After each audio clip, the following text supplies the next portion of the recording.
अस्सलाम वालेकुम नाज़रीन, मेहरान टीवी न्यूज़ में भलेकार आऊं यहाँ पीरिया गुल सबका पेरिक नज़र हेडलाइंस ते।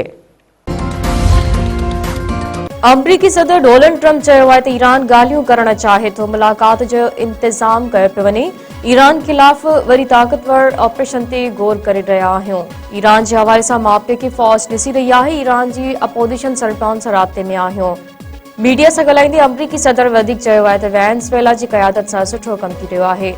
अपोजिशन लीडर मारिया कोरिना सां अॼु या सुभाणे मुलाक़ात थींदी।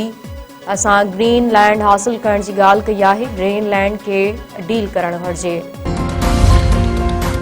ईरान जे सुप्रीम लीडर आयतुल्ला खामनाई चयो आहे त गुरूर में ॿुॾल हिकु शख़्स सॼी दुनिया जा फ़ैसिला करे रहियो आहे। फ़िरौन ऐं नमरूद सां जेको कुझु थियो, ट्रंप सां बि ईअं ई थींदो।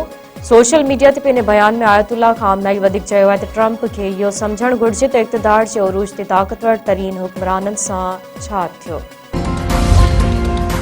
क़ौमी असैम्बली जो इजलास अॼु शाम 5 वॻे थींदो। वज़ीर आज़म जी एडवाइस ते सदर क़ौमी असैम्बली जो इजलास तलब करे वरितो। सिंध ऐं पंजाब जा इलाइक़ा अॼु बि शदीद कोहीड़े जी लपेट में। हाईवेज़ ऐं रोडनि ते हदे निगाह घटिजी वई। मुख़्तलिफ़ मोटरवेज़ बंदि। सखर, घोटकी, खैरपुर, नवाबशाह, नशरफरोज़ इन इलाइक़नि में शदीद कोहीड़े ऐं थधि सबबि ट्रैफ़िक जी रवानी घटि थी वई। माण्हू घरनि ताईं महदूद।